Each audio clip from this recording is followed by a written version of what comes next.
Voter তালিকার কি মহিমা? কখনো মৃত মানুষ জীবিত হয়ে যাচ্ছে ভোটার তালিকার কল্যাণে, আবার কখনো জীবিত মানুষকে মৃত বানিয়ে দিচ্ছে ভোটার তালিকা।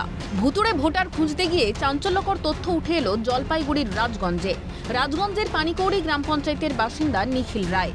বছর ৬০-এর নিখিল রায় গত ২১-এর বিধানসভা নির্বাচনেও নিজের ভোটাধিকার প্রয়োগ করেছিলেন, কিন্তু বর্তমান তালিকায় দেখা যাচ্ছে তার নাম মৃত হিসেবে ডিলিট করে দেওয়া হয়েছে। বুধবার ভুতুড়ে ভোটারের খোঁজে এলাকায় যান স্থানীয় তৃণমূল নেতৃত্ব। তখনই তাদের নজরে আসে বিষয়টি। তবে কার গাফিলতিতে এমন ঘটনা তা নিয়েই উঠছে প্রশ্ন। মোটামুটি ৬০-৬৫ বছর। ৬০-৬৫ বছর তখন থেকে ভোট দিয়ে আসছেন? তখন থেকে ভোট দিয়ে আসতেছেন। তার মানে এইবার নতুন ভোটার লিস্টে আপনার নামটা নাই, ডিলিট হয়ে গেছে। রাজগঞ্জের তৃণমূল ব্লক সভাপতি অরিন্দম বন্দ্যোপাধ্যায় জানিয়েছেন, বিষয়টি নিয়ে ব্লক প্রশাসনের দৃষ্টি আকর্ষণ করবেন। তার অভিযোগ, এরকম একাধিক জীবিত ব্যক্তিকে ভোটার তালিকায় মৃত দেখানো হয়েছে।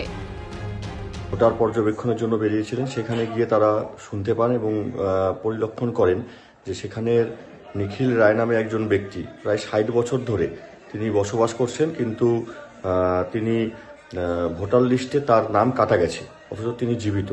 তো সেটাই আপনাদের কাছে আমরা তুলে ধরলাম। এরকম আরও কিছু তথ্য আমাদের কাছে এসেছে যারা সশরীরে বিদ্যমান, কিন্তু ভোটার লিস্টে তাদের নাম বাদ দিয়ে দেওয়া হয়েছে। যদিও এই ভোটার তালিকা বিভ্রাট নিয়ে তৃণমূলের দিকে আঙুল তুলেছে বিজেপি নেতৃত্ব। বাংলার জনগণের কাছে আমাদের আবেদন থাকবে যে আপনারা একবার ভূত হয়েছেন কিনা সেটা একবার ভোটার লিস্ট চেক করে দেখে নেবেন। কারণ বেশিরভাগ শাসক দলের বিরুদ্ধে যে সকল মানুষ আছেন যারা নিজের মতামত পোষণ করেন, তাদেরকে শাসক দলের লোকজন ভোটার লিস্টে ভূত বানিয়ে ফেলেছে।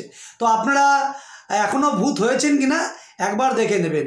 আর এই যে তোড়জোড় করে শাসক দলের লোকজন জায়গায় জায়গায় গিয়ে ভোটার লিস্ট নিয়ে বসছেন এবং তারা নাকি ভুতুড়ে ভোটার ধরছেন, যত জায়গায় বেরিয়েছে দেখবেন শাসক দলের লোকজনই বেরিয়েছে। বাংলা জুড়ে ভুতুড়ে ভোটারের রমরমা, একই সঙ্গে ভোটার তালিকায় চরম বিভ্রাট। ২০২৬-এ রয়েছে বিধানসভা নির্বাচন, আর ভোটার তালিকায় এই বিপুল বিভ্রান্তির ফলে আদৌ কি স্বচ্ছভাবে নির্বাচন সম্ভব, এই প্রশ্ন কিন্তু থাকছে। জলপাইগুড়ি থেকে তিতাস পালের রিপোর্ট, ক্যালকাটা নিউজ।